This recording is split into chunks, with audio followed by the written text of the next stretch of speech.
The forest where people keep vanishing. There are forests where birds sing loudly. Forests where sunlight filters gently through the leaves.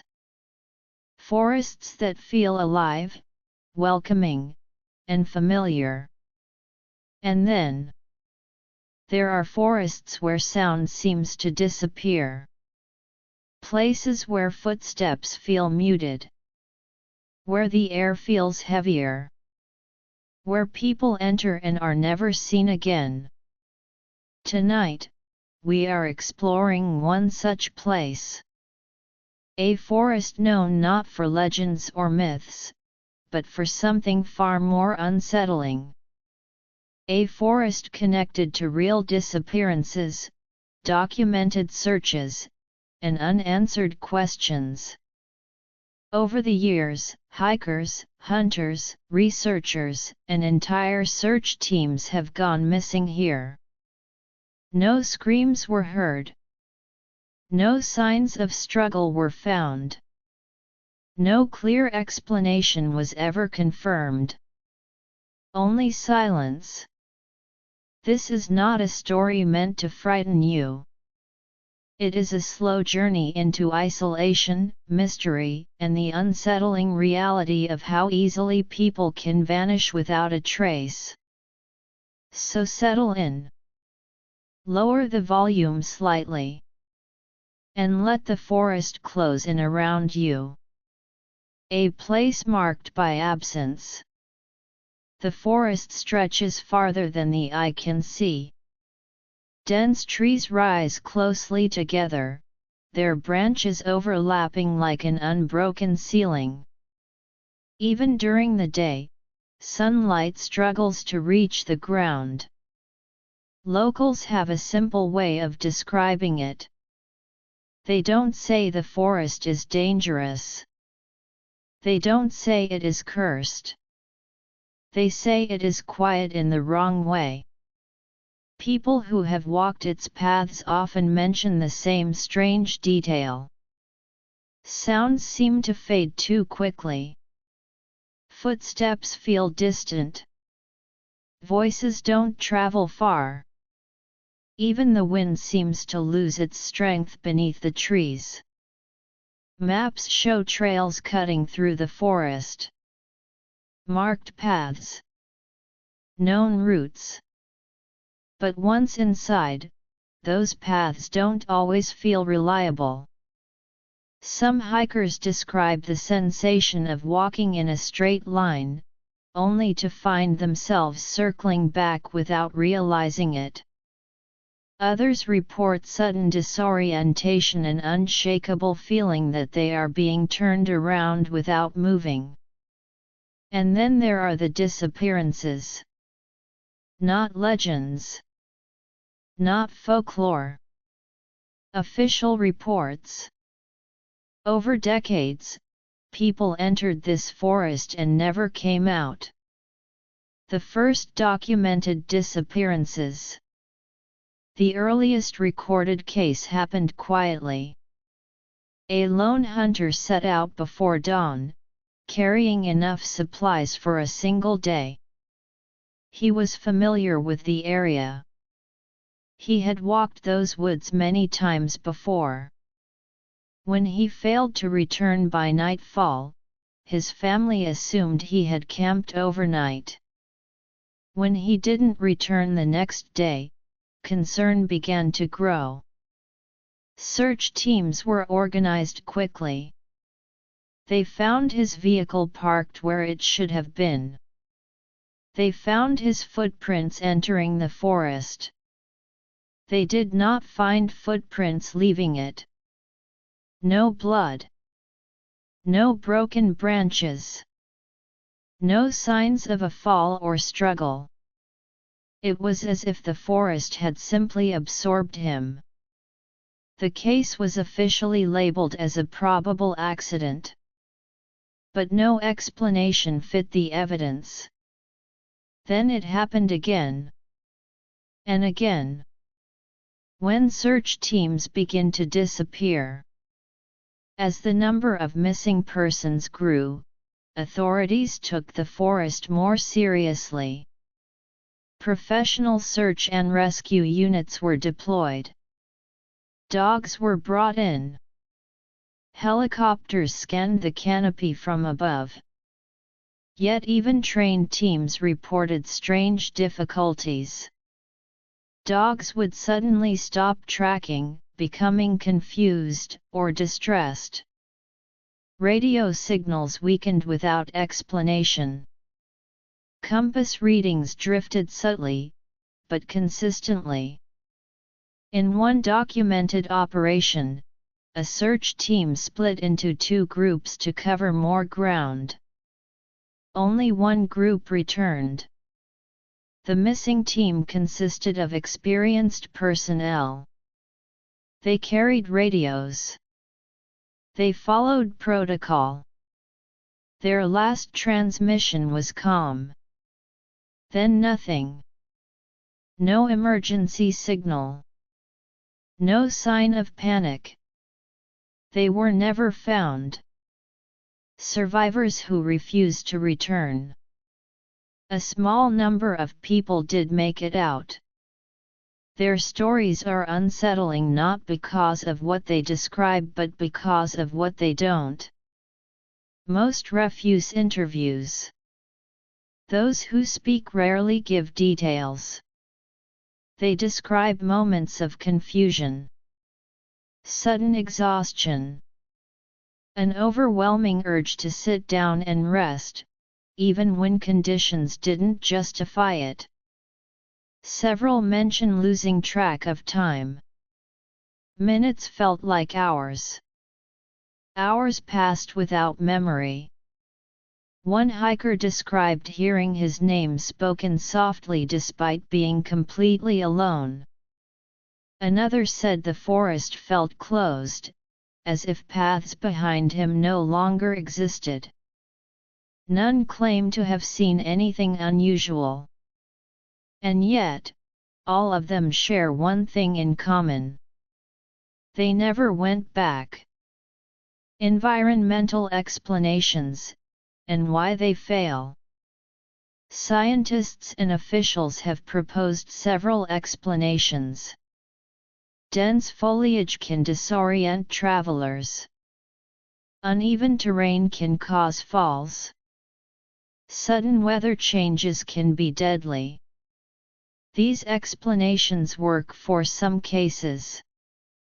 But not all. Many missing individuals were experienced outdoorsmen. Some carried GPS devices. Some vanished in clear weather. And none of these explanations account for the lack of physical evidence. In most wilderness disappearances, something remains behind. A shoe. A backpack. A broken branch. In this forest, absence is the pattern. The silence between the trees. Perhaps the most disturbing detail is how the forest sounds or doesn't. Audio recordings from researchers reveal something subtle. Ambient noise drops unexpectedly. Bird calls fade. Insects fall silent. Not suddenly. Gradually. As if the forest is turning down its volume. Some experts believe this silence contributes to psychological disorientation. Without familiar sound cues, the human brain struggles to maintain spatial awareness. You think you're walking forward. But you're not. You think you've been walking for minutes. But hours have passed. And by the time you realize something is wrong, you may already be lost beyond recovery. Why this forest still claims people? Despite warnings, people still enter. Curiosity. Confidence. The belief that nothing will happen to them. And most of the time, nothing does. But occasionally, someone disappears. No struggle. No trace. Just another name added to a list that never truly closes. In the next part of this documentary, we'll explore a chilling case involving multiple disappearances in a single day. Why modern technology hasn't solved the mystery. And the disturbing pattern investigators rarely discuss publicly. For now, let the forest remain quiet. The day multiple people vanished.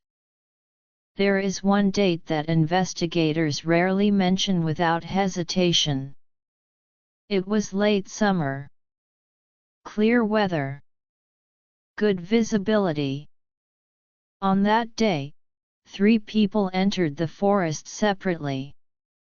They did not know each other. They did not travel together. They entered from different access points. None of them returned. The first was a solo hiker, experienced and well equipped.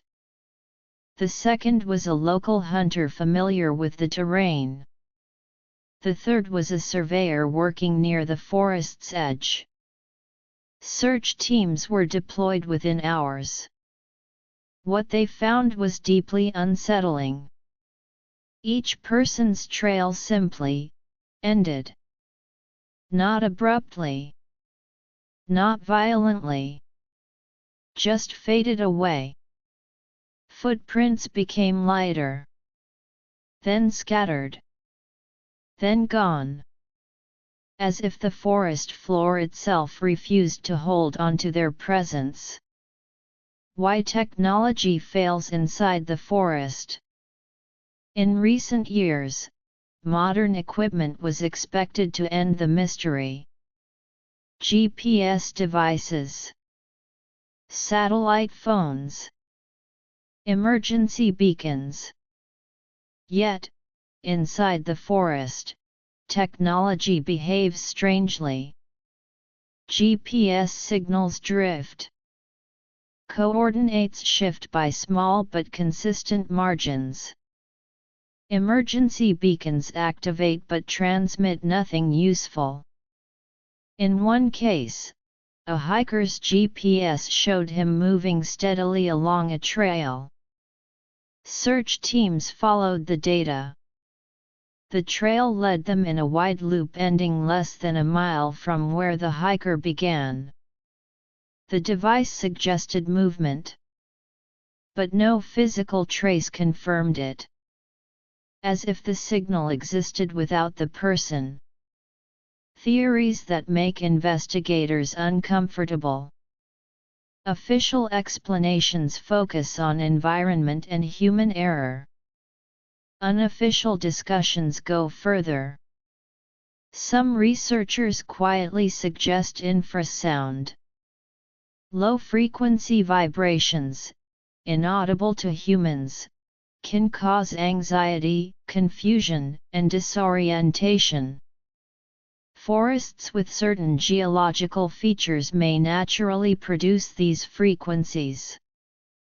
Others mention magnetic anomalies.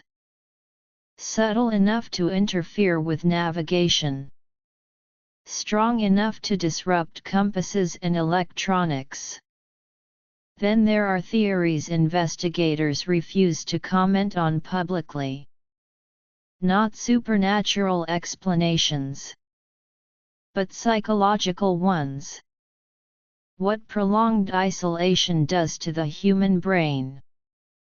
How quickly perception can shift when familiar cues disappear. And how easily a person can make a fatal decision, while believing they are perfectly calm. The forest from above. Aerial surveys reveal something curious. From the sky, the forest looks ordinary. Dense. Green. Unremarkable. but thermal imaging shows irregular cold zones, areas that remain cooler than surrounding regions without clear explanation. These zones don't move. They don't follow weather patterns. They remain fixed. Interestingly, many disappearances cluster around these regions. Not exactly at the center, but near their edges. Personal items found years later. Occasionally, the forest gives something back. A backpack discovered years later untouched by decay. A boot found miles from the nearest trail. A watch still ticking when recovered. But never remains. Never closure. In one case, a jacket was found hanging neatly on a branch. Not torn. Not weather damaged. Placed. No signs of animal activity. No explanation for how it got there. The owner was never found. Why rescue operations stop too soon? Search operations rarely last long. Not because of budget. Not because of lack of effort. Because something happens to the searchers. Fatigue sets in unusually fast. Decision-making becomes impaired. Team members report headaches and disorientation. Veteran rescuers have requested reassignment away from the forest. Not out of fear. Out of instinct. They describe the sensation of being unwelcome. Not watched. Not hunted. Simply, unwanted. The pattern nobody likes to acknowledge. When investigators map the disappearances over decades, a pattern emerges. Missing persons are not random. They cluster.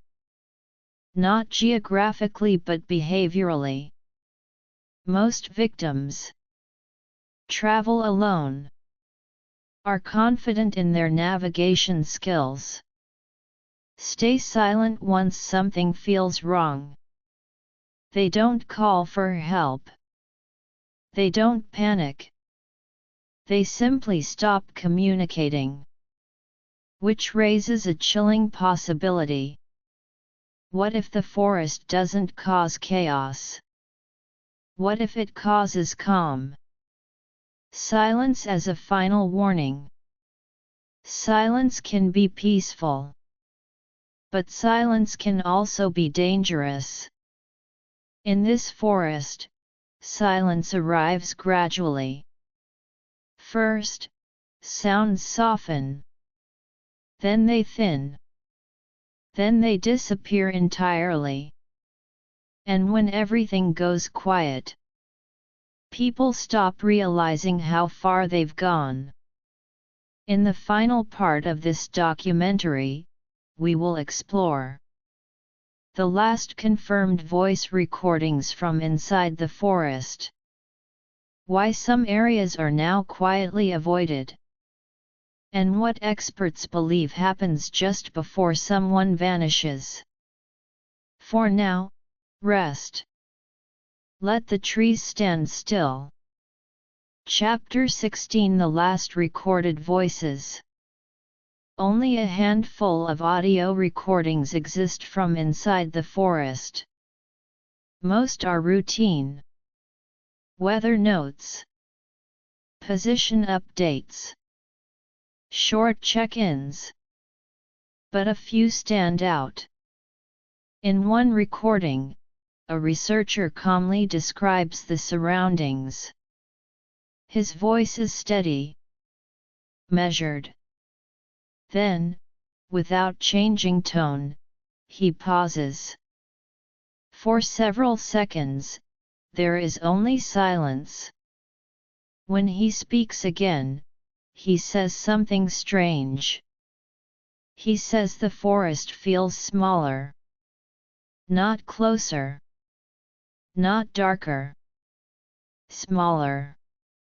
As if space itself is compressing.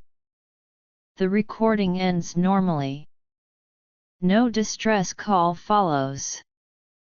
He was never seen again. Time distortion and missing hours. Survivors who escaped the forest often mention time. Or rather, the loss of it. They enter in the morning. They expect to exit by afternoon. Instead, darkness arrives suddenly. Watches show hours have passed, hours they cannot remember. No sense of panic. No urgency. Just a quiet acceptance that something has shifted. One survivor described sitting down just for a moment. That moment lasted nearly 4 hours. When he stood up, the forest felt unfamiliar. The trail was gone. The body's quiet shut down. Medical experts studying wilderness disappearances note something troubling. Extreme fatigue can arrive suddenly when the brain is overstimulated and underoriented. The body slows down. Thoughts simplify. Decision-making narrows. You stop searching for landmarks. You stop signaling for help. You rest.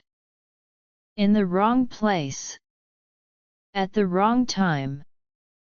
In a forest that offers no mercy. Why screaming never happens. One of the most unsettling facts is this. No screams are ever reported.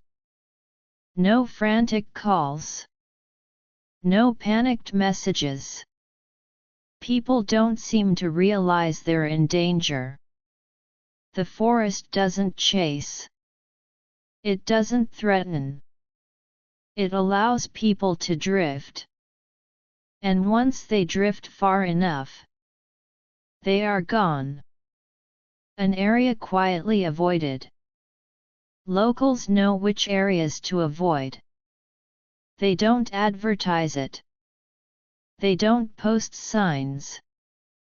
They simply don't go there. Hunters take longer routes. Guides adjust paths slightly. Hikers are gently redirected. When asked why, the answer is vague.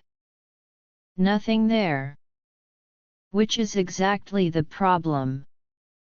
Nature doesn't need intent.